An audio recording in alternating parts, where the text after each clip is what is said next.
hot, bold, sweet, smooth, and always flavorful. Welcome to my morning coffee.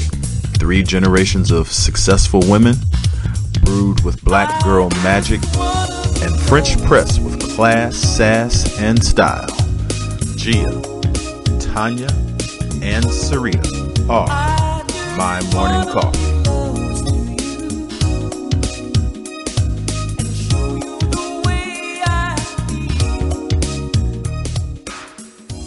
Good morning, guys. Happy Monday. Happy Monday. Welcome back to my morning coffee. Glad you guys are here to join us. As you can see, Miss Gia is not here today, but I am Tanya McKenzie, your PR consultant and author. And I am Sarita, licensed marriage and family therapist. It was a long weekend, y'all. Don't mind me none. Hi. Awesome.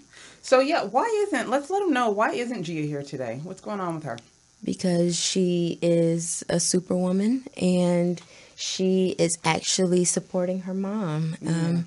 And that's what we do. We wear many hats as women. So we do. So she, on top of being an amazing officer of Los Angeles County Sheriff Department and our local fashionista, she does take care of her mom, like many of us find ourselves in the situation to do these days.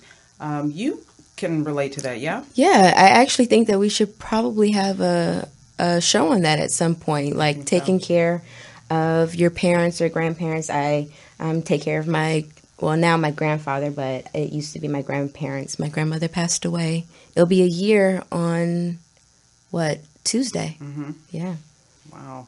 I used to, my great-grandmother had dementia when I was in high school, and we took shifts on who would go take care of her, making sure that she was taking her medication, making sure that no one was taking advantage of her, and things of that nature. So, it puts us in a situation where we were once the ones being taken care of, and now we're taking care of others. So that's a whole different role, and I think we should. But that's how it should be. I think that when you have amazing people in your life that you love and that have supported you and taken care of you your whole life, the best give back is to be able to support them and take care of them in their time of need, in their older age. So as a therapist, explain, do you also need support when you are supporting someone else? Obviously. Caregiver burnout is real. And I think a lot of people can relate to that, whether it's you're taking care of a spouse, you're taking care of a parent or grandparent. You definitely need to have your own level of support because you can't do it alone. And it's a very isolating and lonely space to occupy as well. So we will be thinking about you, Miss Gia, as we go along today. Yes. And hopefully you'll have some cool stuff to report next time we see you. So why don't we let everyone know what we have been up to? Miss Sarita, I know you've been busy. Oh, wait now. We got a caller, y'all. Who is this that may be on the line for us? Oh, how funny is that? So we have Gia on the line. I guess we weren't doing it right. She got to call and check us, or she's gonna say check on us, but it's gonna definitely be checking us. So we're gonna put our headphones on so we can hear what she has to say. Good morning. Gonna be super colorful. Hello. Good morning. Oh. Good morning, ladies. This is Gia. Good morning. Glad to hear from you. What's going on? We miss you today. Can you hear us? No, I'm calling. No, I'm calling. Are you all right? Right. I don't want to ask what's been in your cup this morning, but I miss you guys. I was just calling to say hello and good morning. Aw, thanks, love. Are you out in that LA traffic? I miss you guys too. Okay, that part. Yeah, all right. Yeah. Well, you have a good day, and we'll talk to you next Monday. We'll be back. Okay. I'm still here. All right. Okay, we'll talk to you next Monday. Well, I think it sounds like What? Gia, just hang up. We ain't got time for this. Go on now, girl. We're just gonna hang up on you. Bye. Well, that's cute. That was. So and she was our first I'm excited caller. to hear about what you've been up to. Wait, she was our first caller though, ever. Oh. That's kind of dope. Gia. Ooh, She should have been here though. Okay. All right. All right. So, so what I've been doing. So I just got back from a wonderful conference. I went to DC and New York last week. I went to the what is it? The Boris Lawrence Foundation, which is a foundation that Taraji P. Henson started in honor of her father, who passed away from cancer. But she actually, her platform is providing mental health services to Black people. She is paying for Black people to seek mental health support. And the whole conference was about, it was so dynamic. I won't go into all of it, but if you need mental health support and you feel that you cannot afford it, the Boris Lawrence Henson Foundation will pay for you to get not just therapy, but adequate therapy, because there's a lot of therapists out in the world that aren't that great. So they have a platform, they have a directory of therapists that are reputable, and I encourage anyone who may feel like it's time for them to start on their journey of healing, and the way to do it is with a therapist, then because you don't need to go to therapy just because something is wrong, if you just want to talk. And so, yeah, and I was able to see my grandfather in New York, so I'm always happy to go home. But any mental health professional, anybody that's wanting to be involved, really look up the Boris Lawrence Henson Foundation. Awesome. Yeah. Very good. Yeah. Anything else? Oh, well, this past weekend I thought I was real grown, and on Friday... How soon we forget. Oh, no. Yes. Went to Soul Slam, which is the Michael Jackson and Prince dance party, and I go every year with my cousins. Shout out to Era, Casey, and Brandy. And then the next day I went to Smoking Grooves, and that was really dope with some friends. And I am tired. I can see. I am living that LA live life. Yes, yes. Very good. It's been a good week. Oh, and before... I don't know if you guys can see, but in honor of today, yes, I am a mental health professional, but I'm also a little on the ratchet side. So I have my grill in, and this is exactly and especially for Soren. So, ting. Oh my God. Oh my God. That's it. No, I'm done. Very good. What have you been up to? And so last weekend, I was on the panel for the Women of Empowerment event. Yes.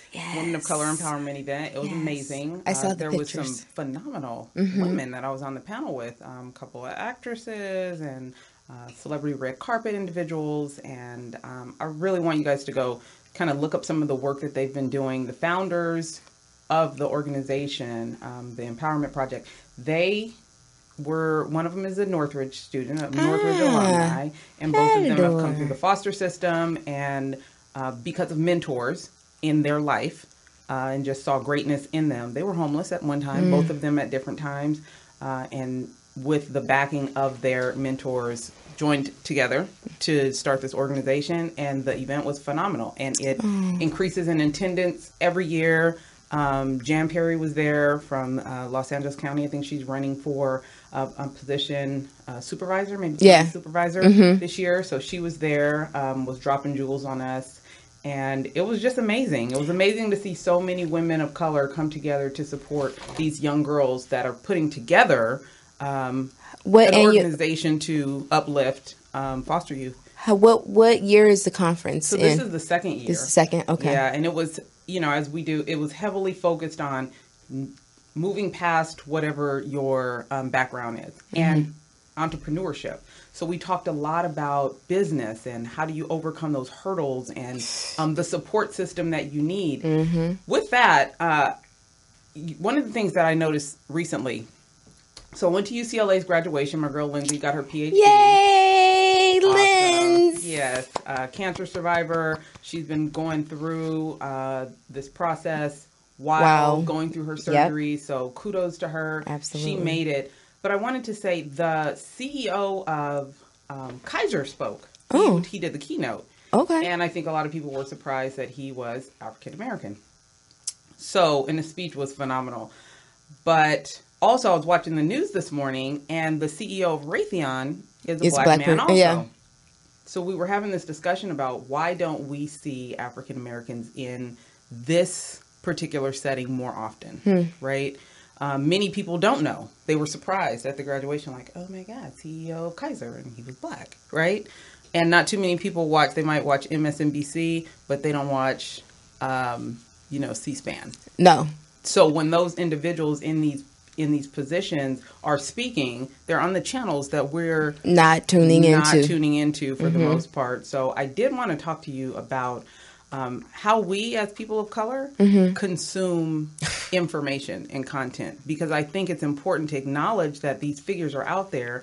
We're always complaining about how we are portrayed in the media, but then when we do have a positive portrayal, we are not sharing it. And I'm trying to understand what we need to do better to share positive content. I remember I was talking to a gentleman about writing for his media outlet, and he says, well, positive and good news doesn't get clicks. And I was like, I'm not an ambulance chaser. Right. So I like to celebrate when people are doing great things. Right. So how do we better, move the conversation forward about how we are responsible for our image in the media? And I think it'll be a good opportunity to get Soren in when we bring him in. But I just wanted you to think about that a little bit, because the experience at UCLA was amazing. I mean, the energy was electric, but it was disappointing to see so many people surprised that this person was in that position. So I was just, I've been kind of sitting on that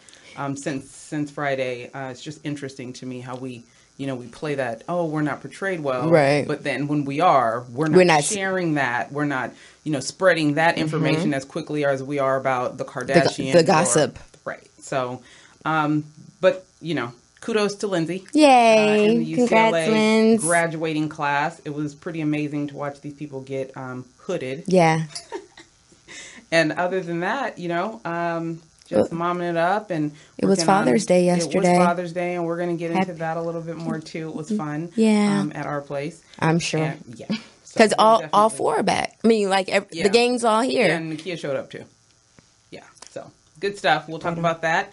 Do you want to let them know what's next? Yeah, we'll be right back with our guest, who needs no introduction. If you know, you know. But he is an author. He is a writer. He is a dad. And he is going to be sharing with us his thought, especially because it's Black Music Month.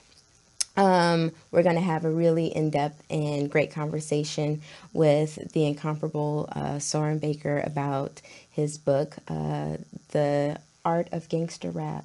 The history of gangster rap. Yep. Jesus. The history of gangster rap. But even though you don't see my shirt, it's a Biggie shirt, but it's more of West Coast. So we're taking our hats off and giving the kudos to West Coast rap this morning on My Morning Coffee. So stay tuned and we'll be right back. Hot, bold, sweet, smooth, and always flavorful. Welcome to My Morning Coffee. 3 generations of successful women, brewed with black girl magic and French press with class, sass, and style. Gia, Tanya, and Sarita are My Morning Coffee.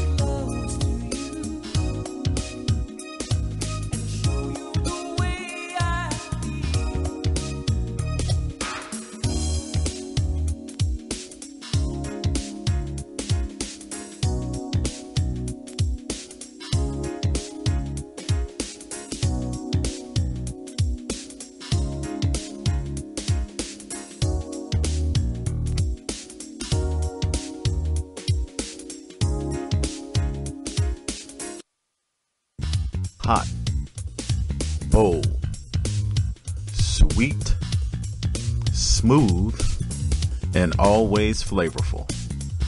Welcome to my morning coffee. 3 generations of successful women, brewed with black girl magic and French press with class, sass, and style. Gia, Tanya, and Sarita are my morning coffee.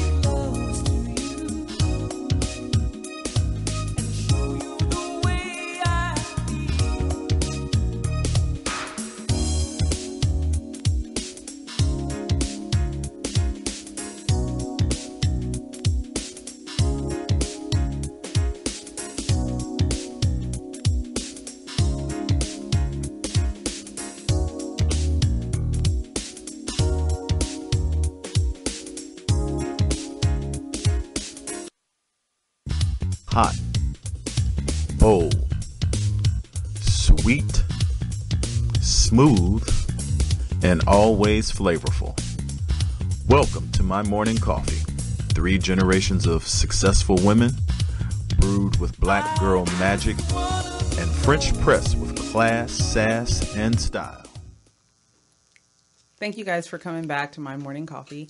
It is my pleasure. Oh, God, it's such a pleasure to introduce you to this gentleman that I met at the Long Beach Indie Fest not too long ago. You going to Indie Fest? He went a couple years ago. No, you. That ain't your Can you? Oh, okay. Let me. Thanks. So, pretty awesome guy. I've been reading, because I like to read, all of his work and thoroughly impressed and really wanted to have a conversation with another author. And he is a hip hop advocate. I can definitely say that. I'm excited to hear about his journey, his entrepreneurship, fatherhood, and we are going to bring him in right now, Mr. Soren Baker. Yay! Thank you for having me. I appreciate it. Yes. So let us know a little bit about the history of gangster rap first and how you decided to do that. So kind of walk us through your journey of how you got here. Okay. Well, The History of Gangster Rap is my latest book, and I used to host a radio show with Exhibit called Open Bar Radio. It was on K-Day in Los Angeles, 2014 to 2016, and when I was doing that, George Hinojosa, who's Ice-T's manager, who I'd known for a long time, called me one day, and he's like, Soren, there's all these big rap books going on, coming out and stuff, how come you're not writing them? And I was like, well, I've written a few, but I need to do some more. I'd had a few fall through. I'd got to the finish line with some of them, but bottom line is it wasn't happening in the way that I'd wanted it to, the way I was trying to make it happen, and that I'd hoped it would. So I was like, well, George, you can call me, but are you going to help me? So he was like, yeah, what do you want to do? So we went over 3 book ideas collectively, and then given that I love gangster rap and he manages Ice-T, we were like, hey, let's try to do the history of gangster rap. And so I did a pretty thorough presentation. It's about 20-some pages, laid it out, how I envisioned the book being, and then we started sending it out to people, and thankfully Abrams Books loved it, and we did a deal with them, and it's been moving ever since. And so when did you actually write the book? Like, when did it start? It started when I was about 10 years old. That's when I fell in love with rap, and I've been studying it, listening to it every day of my life, basically, since I was 10. So it's been everything that I write is more or less a continuation of my love of rap since I was a 10-year-old boy growing up in Maryland. And, it doesn't, knock on wood, and thankfully it doesn't take me long to write because it's just been what I've been doing for my whole life, So it took me around a year to write the book, and that was mainly to track down the dudes to do the interviews, because my book features more than 30 interviews that are exclusive to the book. They're not things that I got in a newspaper or a magazine from back in the day. Like, I actually talked to Ice-T. Original content. Yeah, I actually talked to Ice-T. I actually talked to Snoop Dogg. I actually talked to Schoolie D. I talked to MC Ren. I talked to MC8. I talked to DJ Quick. I talked to more than 30 people for the book. So I wanted it to be that way because, as you guys were talking about in the media, a lot of times things aren't presented accurately or well, or the real stories aren't told. And I wanted my book from the people who did it. Right. It's a lot of sideline people talking. Right. So I wanted it to be more of the actual creators of it and the ones that helped drive it. And then, people like Ice Cube. I've interviewed Cube so many times over the years. I used some stuff from him that I had never published before. Similarly with Dr. Dre, and then Dr. Dre gave me a big quote I used on one of my posters and stuff for the book. And then I was fortunate enough that Ice-T, Exhibit, DOC, and Big Les gave me quotes for the back of the book. Exhibit did the foreword for me.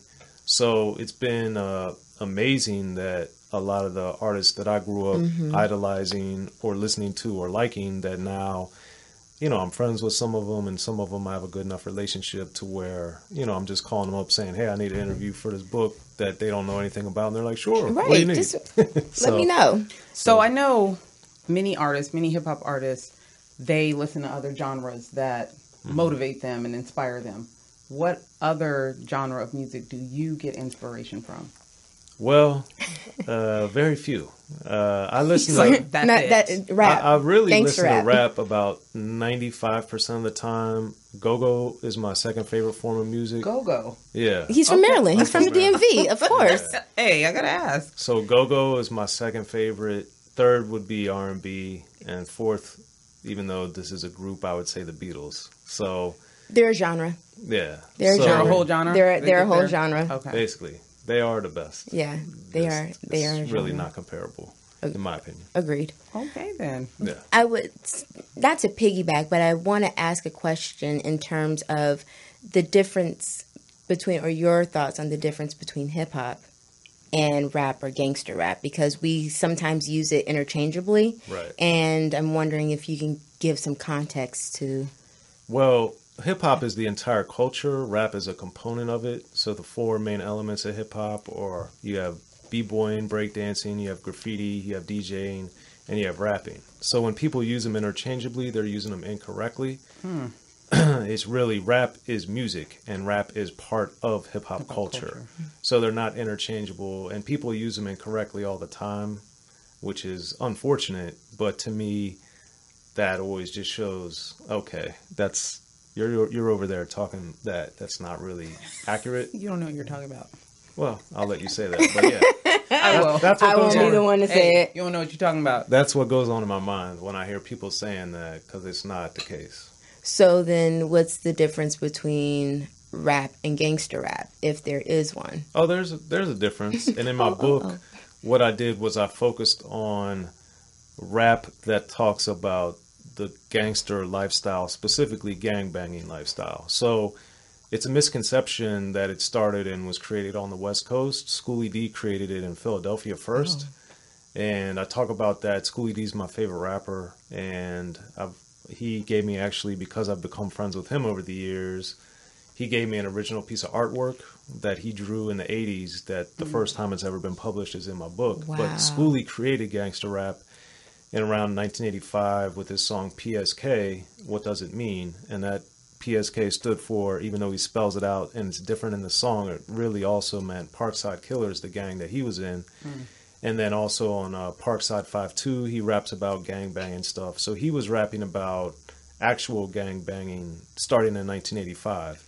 Then you get into people like Ice-T, Eazy-E, and NWA a little bit later in 86 and 87 respectively. But basically what we saw once these artists started coming out and gaining popularity was that the look and the sound and the style and the aesthetic of rap itself changed, where everybody started dressing like the artists from the West Coast. Everybody started rapping about the West Coast. Everybody started appropriating all of those things, for better and for worse, in my opinion. And that's what I focus my book on. So if you rapped about the overall life of a gangster, like kind of a mafia, that's not gang banging. That's like that's a different world. And the rappers that do that, in reality, for people that really know how the mafia and that world of gangsterism works, none of those are letting a black guy in their circle. It's not going to happen. So you can pretend and say all this, it's not going to happen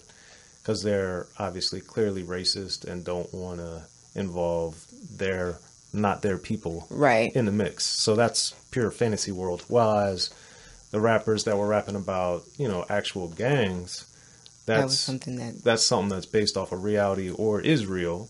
In Los Angeles, you have Bloods and Crips. And then, of course, in Chicago, which I talk about in my book, The History of Gangster Rap, the Chicago artists will talk about their gangs, whether that's the Gangster Disciples, the Vice Lords, the Latin Kings, etc. So that's what I focused on in my book. And that's really what we see when you have, whether it's Ja Rule wearing bandanas and khakis and stuff in his videos, or you hear Jay-Z talking about people wondering if he's a Blood or a Crip, which prior to that song, I'd never heard anyone ask. But that's the type of thing that, that shows the pervasiveness of it. And it leads up to today in two different ways where you see Cardi B appropriating a lot of blood talk into her aesthetic, her lyrics. And then you also see, people would argue, oh, gangster rap isn't alive, it isn't well. And then you would see like the reaction that people had to Nipsey Hussle's death, which showed that while the overall media, the overall society didn't know who he was revered and celebrated here to where his celebration of life was held at the Staples Center. And that just shows you that it is still alive and well. Yeah, that people may not fully understand or appreciate gangster rap, but it's not only alive and well, but it's thriving. And that's how it's always been. It's always been that way. Yeah, it isn't for the people who don't know. And I feel like there's a kind of a relationship to how if you know the people who are in the mix who understand gangster rap or understand the music industry know who you are, but you aren't mainstream. I feel like gangster rap is the same. It's like it's not the mainstream, but for the people who are supposed to know, they know. Yeah, and that's to that point. It's interesting because I talk about it. If we look at like the Mount Rushmore of gangster rap, and as I discuss in my book, you have Ice-T, Ice Cube, Dr. Dre, and Snoop Dogg. All those guys are, in my opinion, four of the best people that helped propel it into the national radar. And now all four of those guys have done phenomenal work, not only musically, but on the business side, and then also with their other endeavors creatively, whether that's acting, television, directing, writing, electronics companies, all different things that they have, and that all came from gangster rap. And then those guys, are looked at in a way that they're not even looked at as gangster rappers, even though, other than maybe Snoop now that he's doing gospel, all four of them, still do gangster rap, and Snoop obviously still carries himself as such. So, it's just the fact that those guys and dozens of others are still extremely connected, innovative, and still represent gangster rap to the fullest. Right. How much time do you spend with Bay Area artists? The time I spend with them has decreased significantly because I don't travel as much. Okay. And they don't travel as much, at least in my exposure to them. But I do interview, talk to, and, I'm cool with a lot of those dudes. Who is your favorite Bay Area artist? Well, my favorite is not a gangster rapper, but it's Too Short. Okay. He's one of the best. Be a genre. He's one of the. I mentioned him in my book, and I did a little sidebar because even though he's not a gangster rapper, he came of that world, being born in Los Angeles, raised in Oakland, and he talked about the other elements of the world, the drug use and abuse, the prostitution, the pimping, and a lot of the social atrocities that happened. And I think one thing that I always admired and revered about Too Short was that a lot of people want to focus on the female stuff that he discusses, but if you really go back, his first song really was Girl, and that's an anti-cocaine, an anti-drug song. Yes. And then if you go deeper, he raps a lot about the horrors of drug use. He also raps about, like in the song The Ghetto, showing that the ghetto is a lot more than as it's portrayed in the world. He had I Want to Be Free, which was a police brutality song way before that. We had Fuck the Police, and we had different One Time Gaffing Them Up by Compton's Most Wanted, but for Too Short to make that I Want to Be Free, to make that a single at a time when people were moving more and more to thinking of him as, this dude that rapped about pimp stuff, was remarkable. So Too Short, he's a phenomenal artist, and I think one of the best rappers ever by far. I asked because my book is about a murder that took place in the 80s in the Bay Area. I spent a lot of time in East Palo Alto and Stockton as a kid, and some of the same elements of gangster rap happen in the Bay Area, but it's not as exposed as per se gang violence, but it is the same, I would say the same level of the same results, sadly. Yeah, same results a lot of the time. So I was just wondering how much of that have you spoken to, like Mr. Fab about his book and the crack era, and have had any of those types of conversations? Yeah, well, Yuckmouth is I would say, the Bay Area artist that's most prominently featured in my book, The History of Gangster Rap. I talked to him for a lot of things. One, he tells a great story about Drew Down coming down and getting caught up, I think it was in the 60s, getting into a lot of problems with that, which is a great story that's in my book, The History of Gangster Rap. I also talked to Yuckmouth about the sonic change of the music, because as I really focus on the music and the content of the music, the sound of the music. I don't really care about a lot of the,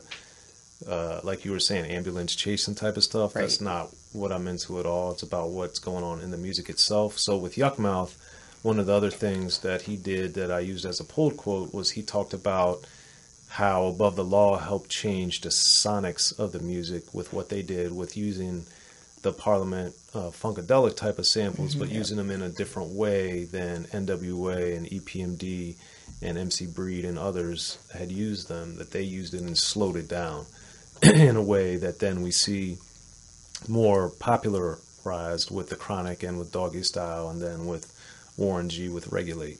So Yuckmouth gave me a lot of great insight, and he also talked about, to your point, the difference of, in the Bay Area, you had you had more like crews and hustlers and players that all still ended up in an extreme levels of violence, but it wasn't gang related. That wasn't the first call of action. They weren't trying to be violent. It was just a byproduct of what they were doing. Well, it also wasn't like gangs. It wasn't gangs. That's a big difference too. It's growing up in Maryland, it's crazy because I grew up right in between Baltimore and D.C., and when I was growing up one year, I read in the newspaper that the yellow caution tape in D.C., they ran out of it. Wow. 1 year, and they did an article on it on the Oh my Washington gosh. Post. And I was that is disturbing. an early teen at the time, and I was like, well, Dad, what is, I'm reading this article, Dad, I don't understand. What does this mean they ran out of the tape? And he said, well, there's that much crime and violence that they didn't order enough. And I was like, wait a minute, there's that much? And this is like 20 miles from my house, and then the other 20 miles is Baltimore. So, this was obviously during the launch, explosion, and the pervasiveness of crack, and then Baltimore is big into heroin. So it was just, you have these two, chocolate cities that are really getting ravaged, and then that's also being played out throughout the country in all these other major metropolitan areas, especially in the black community. So what was going on back in Oakland is more similar to what was going on in D.C. or in Baltimore, because we had more crews or people or, turfs per se, but it wasn't like gang banging. That's like a different layer and level of it. And even in Chicago, from what I know about how those organizations operate, it's not not the same as LA. It's very different. Right. So with the killing that I witnessed, as I did more research on it, started finding out things like there was more weapons and guns trafficked that was involved, and heroin and cocaine that had taken place, exchanges, and women. They had multiples.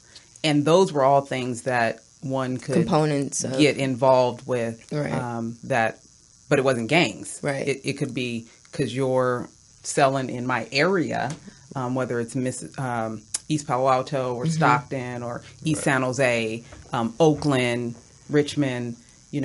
It's different than gang violence, but it's the same level of violence and it's the same outcome. sentences. Yeah, and it's the same outcome. Right. I don't think I'm sure that police recognize and understand the differences, but when they're handing out the sentences, everybody getting swept up. Right, pretty much. I wanted to ask you about your writing process. I love it. But I wanted you to walk me through how you go from your interviews, which I can tell are much more extensive than your writing, right? So you hold back a little bit. You don't give it all to us. You ain't giving it. Listen, I'm nosy. I'll be like, I know he asked him this. So when you have your interviews and you have these amazing people in front of you, these talented artists, where do you go from there to your writing? Like, what do you decide to include or hold back? And what is that process like for you? Do you just sit with the information for a while before you write, or do you just get right into it so you don't forget anything? Well, mine is all on deadline. So I just go by what I have to turn in first as to when I write it. And I have to plan accordingly since I write a lot of different things all at the same time. And then as far as what I decide to include, usually a lot of the guys, I know them at this point, but the ones that I don't, if they say something or I ask them, they'll either say, don't put that in, or they'll say, I don't want to talk about that, and then we'll talk about it off the record or something. Because I get a lot of that. Right. And then a lot of the dudes that I know, personally, they'll just tell me whatever. And then I'll just be like, either I know not to put that in, You get a look. or I just know. I've known a lot of these guys, for decades now. Right. Okay. Since I was, a little kid. So, at that point, you have to use your discretion, but at the same time I've put in a lot of stuff that people were mad about, but I'll ask them, like, you care if I put that in? They'll be like, nah, go ahead. And then I'll do it, and they'll be like, man, what you doing? Why'd you put that in? I'll be like, I asked. They're like, I know, man, my bad. So So tell us about your entrepreneurial journey. You have done a lot of things, but it seems like everything that you're doing is something that you enjoy. Yes. And how do you keep that moving forward? Do they all pay great? How do you get through those moments when you're like, it's not paying what you want? Because we're always trying to inspire entrepreneurs to make sure that they follow their passion and they do the things that they enjoy and make money from it. So if you could share a little bit about that would be great. And what they have been. What have been your businesses and the things that Man. Right. People joke that they think I'm like Jamaican or Caribbean because I got so many jobs. But I do. Gypsy. Right. I had to. I had to. I got so many. But the one thing that I'll say in general is that the main thing is you have to believe that you can do it first and foremost. I tell my daughter this, and she's 9. And I've been telling her this since she was probably 1 or even less than that. But I tell her, like, you have to believe. And the bottom line is, especially black and brown people in America and around the world, the odds are stacked against you. So there's a lot of reasons or excuses or rationale or whatever you want to say as to why you can't do something. But there's thousands and tens of thousands and hundreds of thousands of examples to show you why you can do it.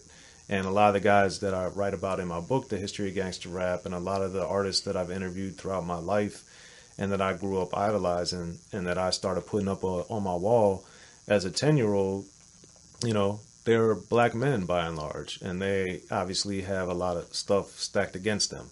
So to say that you can't do it, if you believe it, then you're right. You won't be able to do it. But if you believe you can do it, you have a much better chance of succeeding at that. So I looked at it when I was 12 is when I realized that I wanted to be involved with rap as a career. And how'd you get there? Well, as a 12-year-old, I didn't understand that the Dana Danes and the Kumo D's and the Chuck D's and the Ice T's and all these guys, it didn't comprehend to me as a 12-year-old that they're 5, 10 years, 15 years older than me. So I was like, man, I can't write like KRS-One. What am I going to do? Like, how could I be involved? And, my parents were school teachers and I didn't have any access to the music industry. And then loving go-go, the only music industry was very indigenous to Washington. So I was like, I don't want to just be in Washington. I want to be like, doing it big around the world. So then I was like, well, how could I do this? And then I realized I had an interest in journalism. So then I was like, let me try to be a writer. And then when I got into college and I asked if I could write for the student newspaper, and then I did, and they paid me $5 for my first article, I was like, wait a minute, I could get paid to do this? Word. So then I just started. It's a wrap. Yeah, I started flipping that, literally and figuratively. So then I, started flipping all these opportunities. Like, okay, I could write for a newspaper. Then I said, I could write for a magazine. And then through all my different work, then I started, I'd done panels and different things because I started writing when I was a teenager, and I had my first national stuff published when I was a teenager. And then when I got my first job at Rap Pages and I moved out to Los Angeles, then I started writing for the LA Times and all these other places because I literally didn't worry about, I have a lot of confidence. So I didn't fear writing for a major newspaper when I was a little kid or when I was a teenager or when I started writing. So I just literally was like, all these places that I've heard of or that I know, I just sent them my stuff. I sent them my stuff. And it didn't matter if I sent it to them 10 times, 30 times. I just kept sending them. Like, yo, now I have written for the Chicago Tribune. Here's some more articles. Now I've written for the New York Times. Here's some new stuff. Oh, here's the LA Times. Here's more from the source. Here's XXL. Here's Vibe. Here's whoever. I just was trying to write for everybody because I believed that I was good enough to do it. And granted, I still needed to improve as a writer, and I still do. But the heart was there. Yeah, I loved and I knew a lot about rap. So I was like, well, I know as much about rap as anybody. And I believed that and knew that. And my friends told me that since I was a little kid. So I didn't. Were you like one of the few on the block that was just like engulfed, or was your friends? I was the only one. You were the only one? To the degree that I was. Okay. Like a lot of my friends love and listen to rap, but both black and white growing up in Maryland. But none of them loved it like I did. One of my friends, I would say Sean Craig, loved go-go as much as I love rap. But my dad, when I was running with Sean a lot, my dad even said to me, like, Soren, do you like go-go more than rap? And I was like, not dad. But he's like, okay, I'm just curious. How did your parents feel about you with this in-depth love for this urban culture? Well, they were fine with it other than two things. One, they didn't like the profanity in particular, and then they didn't really know about rap, and their really only exposure to it was the media because it was before their time, right? But so I learned to listen to music on my headphones very quickly, and then they also, because of DC and Baltimore being extremely violent, and that's where the concerts were, I'd be going to Howard, or I'd be going into DC, or I'd be going into all these places to go to the shows. Once I was able to drive, or even before that, my dad actually drove myself and a few of my friends to my first concert. So which was? The Fear of a Black Planet tour by Public Enemy. Wow. So my dad drove myself, and I think it was 4 other of my friends. And like they had it was at the Capitol Center in Landover, Maryland. And then we didn't know this until the event, but they had like a little lounge where parents could wait outside so they didn't have to leave. Right. Oh. So my dad was like, well, I could go and then drive 30 minutes home and 30 minutes back. I'll just sit here. So he watched the concert on television in the parent lounge. He's like, yeah, there were a lot of nice parents. I've had some good conversations. So, but that was my first concert. They need to bring back the parent lounge. I think that's actually a good idea. Yeah, I was shocked. I thought it was a great idea. Yeah, my dad really liked it. And it gave him exposure to a world that now he can have a conversation with you about. And there could be a potential for bonding.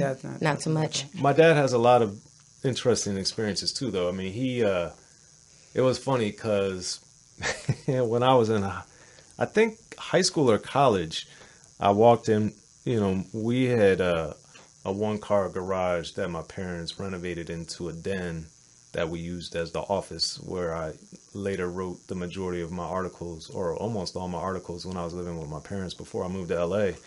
And one day I was like, Dad, why do you have a Bowie State University master's degree on the wall? Like, what is that? And he was like, I got my master's at Bowie State University. I was like, you went to a HBCU? He was like, yeah.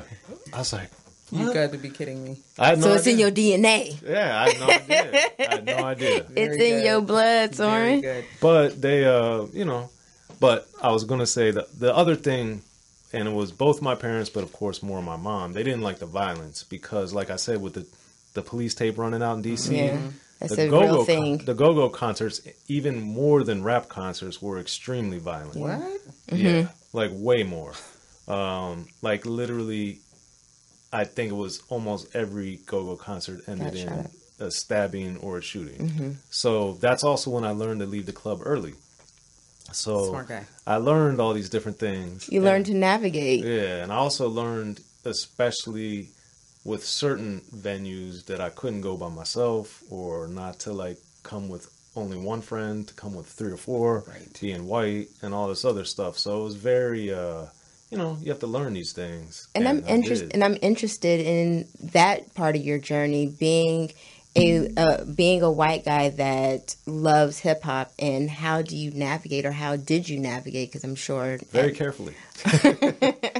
But what was it like, introducing yourself to guys, and especially going back to the whole mafia thing, how, they're not letting anybody who doesn't look like them in, but Right. black folks will accept everybody. Everybody can come to the cookout. Right. Well, I was at a lot of them. So tell us about that part of your journey.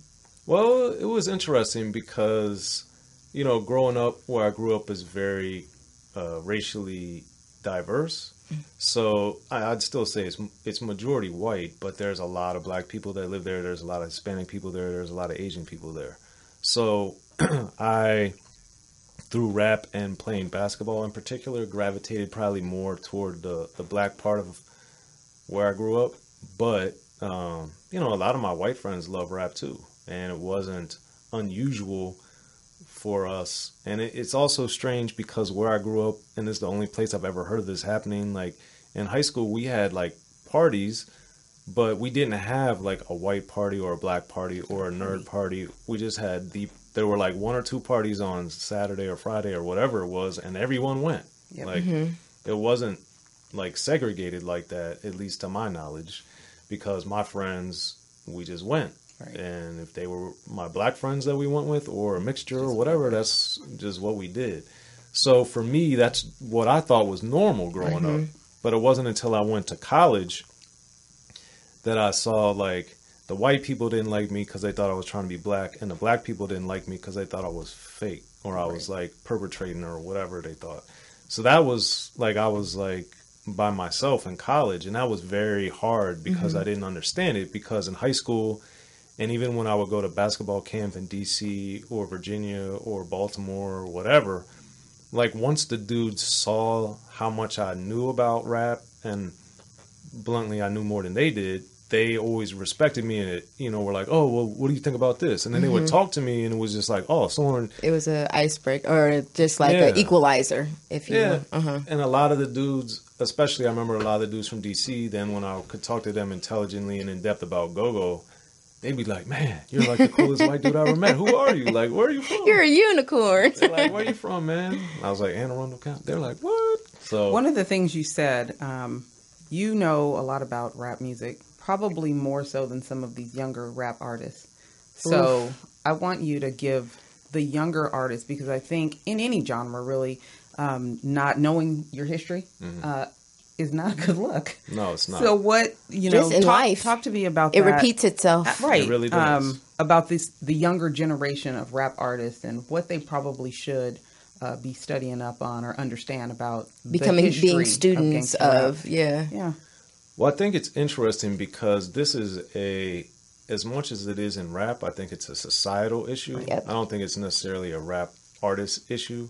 It's just, rap is like all art, it's a reflection of what's going on in our country. So in general, I think a lot of kids don't respect or care about history or what came before them. And, if we're talking about rappers in particular, you know, you want to look at, and I try to do this in my life too, with myself and with other people that I look to for whatever reason. Like, what mistakes did I make? What mistakes did they make that I try to avoid? And I think that, and I've seen a lot of the artists say, oh, I don't care about that, or I don't listen to that, which is fine if that's what you want to do. But then when you make some of the same mistakes and you put yourself in bad situations that you could have easily avoided because you're just ignorant by choice, not by the history not being out there, because it is, Right. not by It's in plain lack sight. of resources, Yep. because they're there. You are choosing to be ignorant. And that to me is the challenge that I think a lot of artists, but more importantly in a bigger, broader sense, a lot of the kids of today have a big issue with. You know, I'm not the best, unfortunately, with learning all the technology and social media. Like, I know it and I do it, but I'm not an expert of it by any means. And the challenge of that is I understood as things evolved in that way that I needed to get better at it. Yeah. So I understand, while I'm deficient in it in some areas, that I needed to learn it and I needed to try to, you know, Acclimate. evolve and acclimate and adapt. And I think, unfortunately, we see kids will be like, well, I know social media, I don't need anything else. But do you know how to read? Like, And you what? know. Wow. Do you that was- understand the words that you were reading? And if you, and not just for anyone that's interested in gangster rap, who are the people that we should study? Like, if not just the Well, younger just study kids. my book. Okay. There The it History is. of Gangster Rap. It's all in there. It's right there. All right. All right. What'd you do yesterday? Yep. What did yesterday look like for you? Oh, for Father's Day? Yeah. Well, I had a great day. Thankfully, I have a wonderful 9-year-old daughter, and my girlfriend, my woman, my partner, my everything, Davita, she orchestrated, I think, with some help from my daughter. I don't know how much. They didn't reveal that.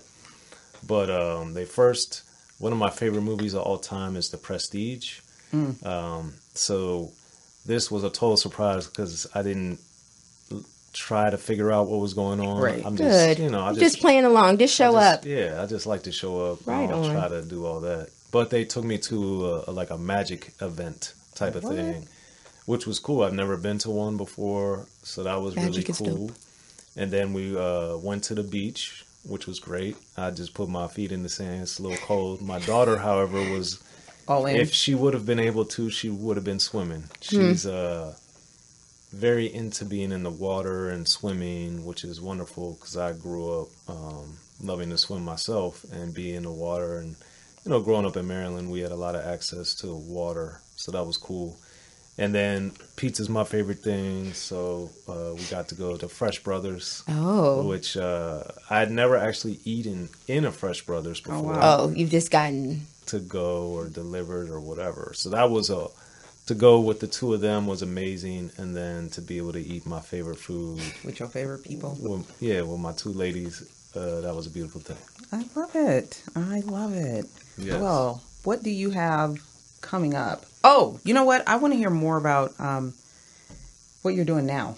Your company Okay. right now. Yeah, so my company, and we didn't get into all my 17 jobs. Yeah. No, we I didn't. realized. We're going to have to bring But- you back. Please do. But one of the main things I do now is my Unique Access Entertainment. Yes. So I have that, and through that you can go to YouTube, and it's Unique Access ENT.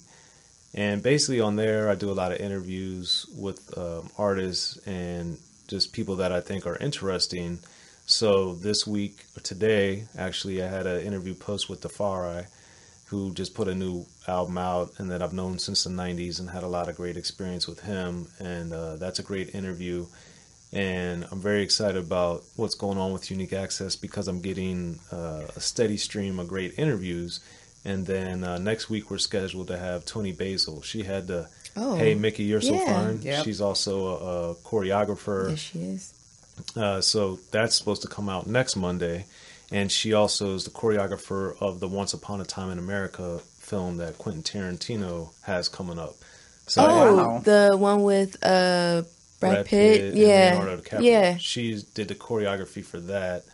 So she's still doing it. She's still doing it big, and I was excited to interview her because, among other things, the "Hey, Mickey, you're so fine," It's Tricky by Run DMC kind of played on that, played off of that. Yeah. So I wanted to ask her about that. So that was cool. And then she's just, as someone that's, older than, been in the industry before I was born, it was interesting to be able to talk to her. So I'm excited about that. And then I'm working on some other book, film, and television endeavors that I'm very excited about that hopefully I'll be able to share soon, because, my goals are really to be able to write and produce feature films, series, and documentaries, as well as write more books. Right on. So, I'm working on all of those things right now. But as far as the different things I've done, like I've done, I've had speaking engagements, I've taught classes, I've written for all the different publications. I've also done consulting. I've sold beats. I've produced things. I've directed things. I also did a short film that I'm hoping to make into a film or a series as well.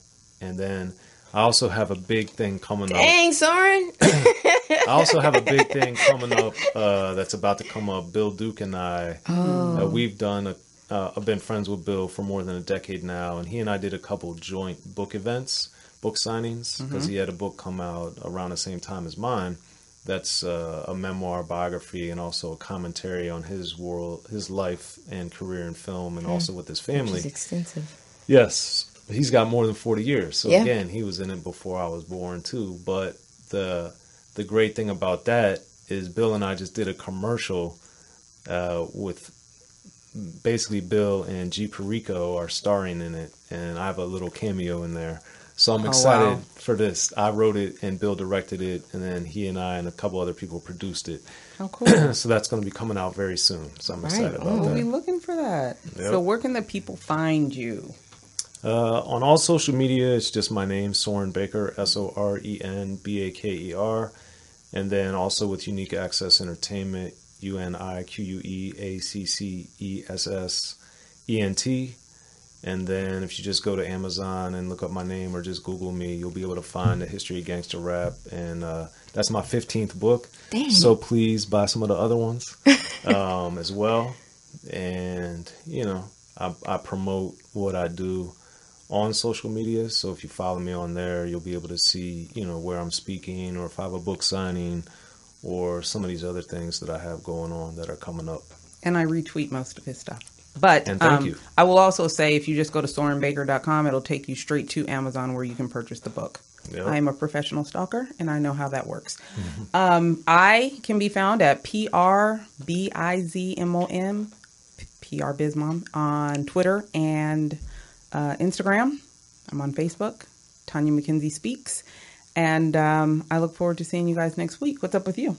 And I just changed my Instagram handle. I'm so excited. Whatever. She listens. At Just Be with Sarita. That is my Instagram handle now. And you can check me out and see all the things I do on my website, which is SaritaButlerMFT.com. And she has a logo now. And I have a logo. Whatever.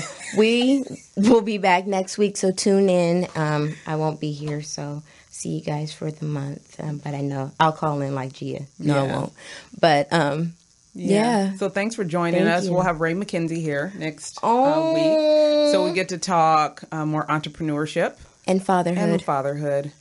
With Ray McKenzie. With Ray McKenzie. All so right. we'll see you next week. See you.